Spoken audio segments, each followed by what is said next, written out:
Folks, in Magic the Gathering, there are no three sexier words than draw a card. But why is it that you only have one draw step? You're only drawing a card at the start of each of your turns?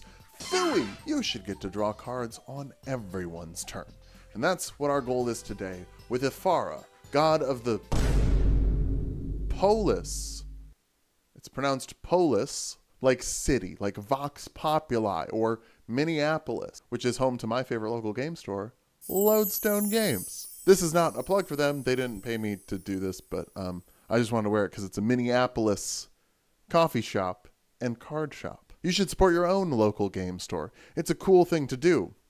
Unlike playing Azorius. Yeah, if there's one color combo I sort of dislike seeing across the table from me, it's Azorius. For some reason, when you got blue and white together and no other colors, people just build these slow decks that slow down everything and don't seem to have a win con in mind.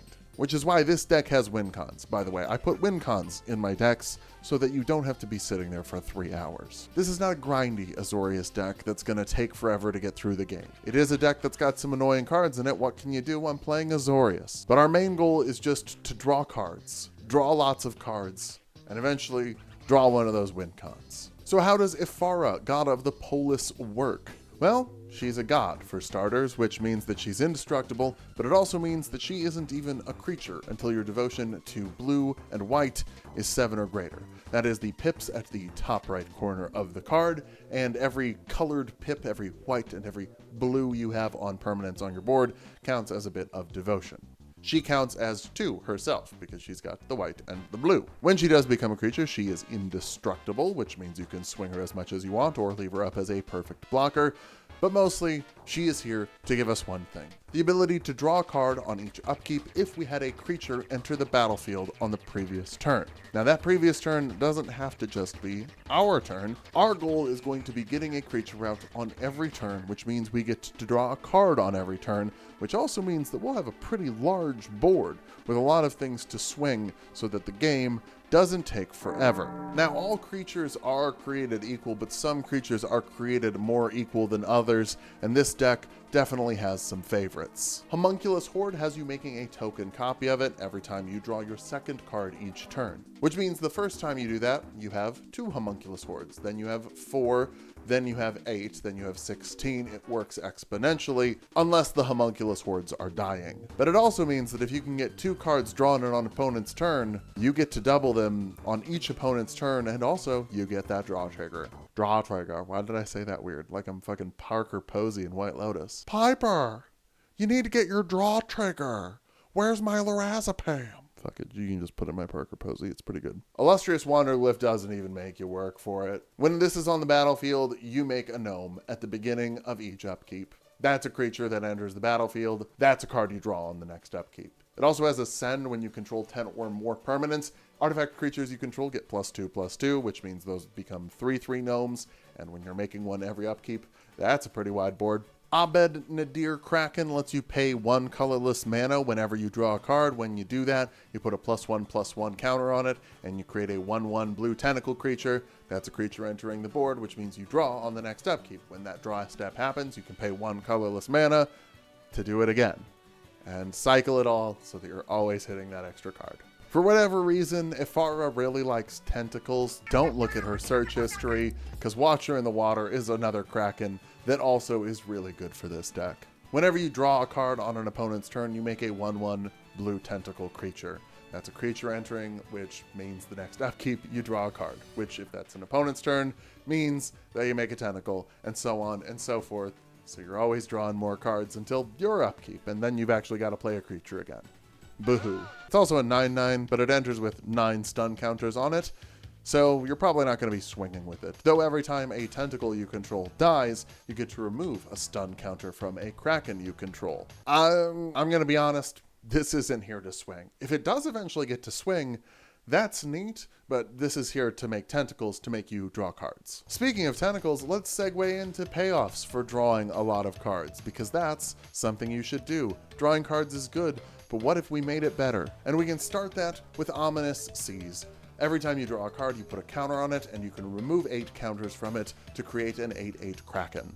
Important to note, you do not have to remove those 8 counters on your turn. You can wait until its opponent's turn so that you can pull the 8 counters off and have a creature enter the battlefield under your control so you can draw on the next upkeep. Teferi, Temporal Pilgrim, is a planeswalker, but you get to give him another loyalty counter every time you draw a card, which means that if he's out and you're drawing a ton of cards, you're going to get to his ultimate. His ultimate is very mean. It makes an opponent choose one permanent they control, put it into their hand, and then shuffle every other permanent they control into their library, effectively just kicking them out of the game without killing them. It's perfectly natural to scoop after this happens to you, by the way. No one would judge you, and honestly, I'm kind of sorry that it doesn't just say eliminate target player. I think that would honestly be nicer. You can also use him to make yourself a big old token that swings, though. By -2ing his loyalty counters, you make a 2/2 spirit token with vigilance that gets +1/+1 every time you draw a card. So maybe make a couple of those, draw a bunch of cards, and that's your win con, just swinging with the big spirits. Psychosis Crawler, its power and toughness are equal to the number of cards you have in your hand, and it deals 1 damage to each opponent. And each opponent loses 1 life when you draw a card. It's mean, but don't worry. This deck also has some nice. Howling Mine is a personal favorite card of mine. Chicken jockey! While this is on the battlefield, everyone draws 2 cards at their upkeep instead of 1. That's good for you, but that's also good for everyone at the table. And then it's even better for you because you have Fairy Mastermind. Fairy Mastermind is a 2-drop. It has Flash, which means you can play it like it's an instant, even though it's a creature. And that lets you draw a card whenever your opponent draws a second card each turn. So with Howling Mine out, that means you get to draw a card every upkeep, not just yours. Draw step, not upkeep. Pretend I said draw step first. He's not the only flasher we've got in this deck, because you need flash in order to play creatures on other people's turns if you don't have one of those crazy infinite token generators. I'm talking about Aven Interrupter, Flash and Flying, Cathar Commando, Deep Gnome Terramancer, Errant and Giada, who also give you advantage on Flying and Flash, because you can cast Flying and Flash creatures from the top of your library and look at the top of your library whenever you want. Fear of Imposters, if you don't want people being sus. That one also counters spells. Final Word Phantom, yeah, that's a Columbo reference. Just 1 more card. Fudge, I should have saved this for the last card. Well, we all make mistakes. Flood Pit Drowners also puts a stun counter on a creature. High Fade Trickster lets you cast all your spells like they had Flash. Hydroelectric Specimen bounces things. It's also a land if you miss your land drops and you want to play that land instead. Resolute Reinforcements also brings more reinforcements. Restoration Angel bounces something back to your hand in case you want that ETB again. Selfless Squire prevents damage that would be dealt this turn if people are targeting your Teferi, because they'll probably target your Teferi because they'll read that ultimate ability and they'll be like, fuck no, that ain't happening to me. Then Sir Shaper Savant also bounces something. Werefox Bodyguard puts something in exile. White Mane Lion makes you return a creature you control to your hand, but that's fine. Return a flash creature, and then you got another creature you can pay on the next opponent's turn.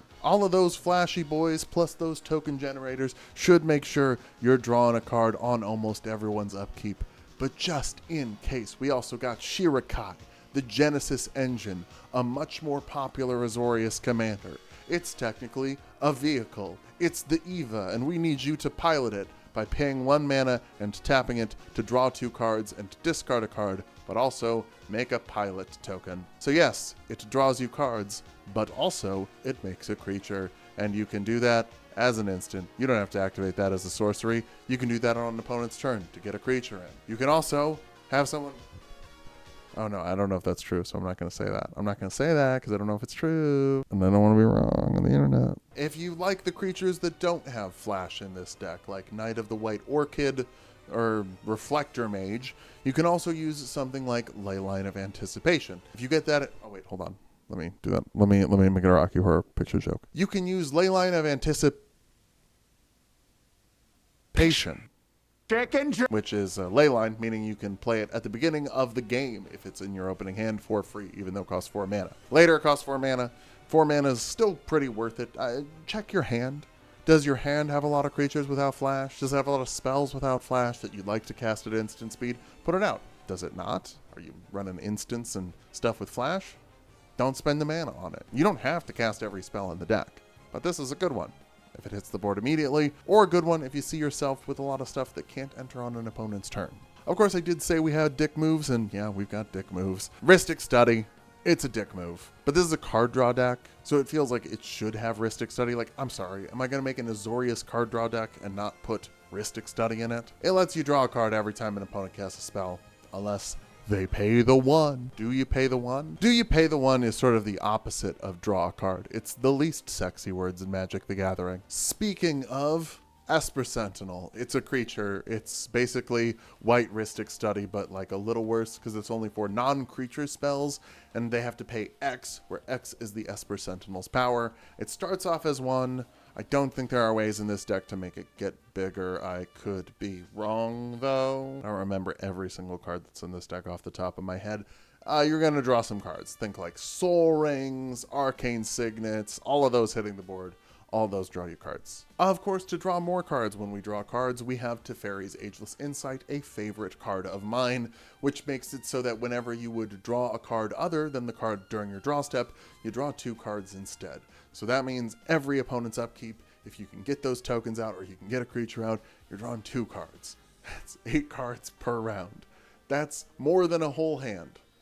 Bananas. Fucking, what other ones should I talk about here? How long is this recording been going? I don't know. Bident of Thassa lets you draw a card every time a creature you control deals combat damage to an opponent. Homunculus Horde is great for this when you get to the point where you have 130 of them. People won't have as many creatures as you do if you have Homunculus Horde out. You are just going to have thunder. People won't have as many creatures as you do if you have Homunculus Horde out, and the Homunculus Hordes don't really matter after you get them to like 30. They can die and you can draw a card. Drawing cards is what we're trying to do. But what is the win con for drawing cards? I know we're drawing a lot of cards, but what are we trying to get to? Approach of the Second Sun is a card that wins you the game when you play it for a second time.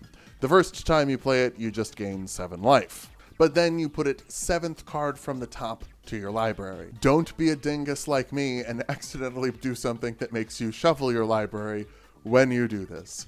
No, you are now 6 cards away from getting the thing that will win you the game, and then you win the game and everyone can move on to game 2. We also have, of course, the Homunculus Horde that can just make a bunch of tokens that run out and kill everything. We have the Illustrious Wanderglyph that can make a bunch of tokens that run out and kill everything. We have Jace, is it the Mind Wielder? Which one? We have Jace, Wielder of Mysteries, in case you deck yourself. We have Laboratory Maniac, in case you deck yourself. And yeah, like any Ruth, we have Thassa's Oracle, in case you deck yourself. Cause you should win.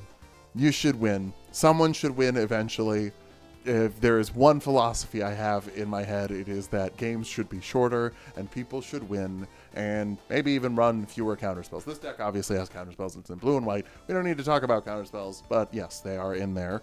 But I think everyone should run fewer counterspells and focus more on just like racing each other's decks to see who wins. I think that's more fun, which is probably why I don't like Azorius. But do you like Azorius? Because then you should check this deck out. With the cards we already have from other decks in this deck, we're at a budget of 146. Considering we had to build an Azorius land base, yeah, that's pretty good. I'm pretty good with that. So do you like drawing cards, or is there something you like even more in Magic the Gathering? Why don't you let me know in the comments below. Also check out Tulok and Mango. That's where we play a bunch of different video games like Final Fantasy X. There's that new Final Fantasy set coming out. Come on, you know you want to see that. Thanks again to Kate for editing this video, and we'll see you next time. Here you go.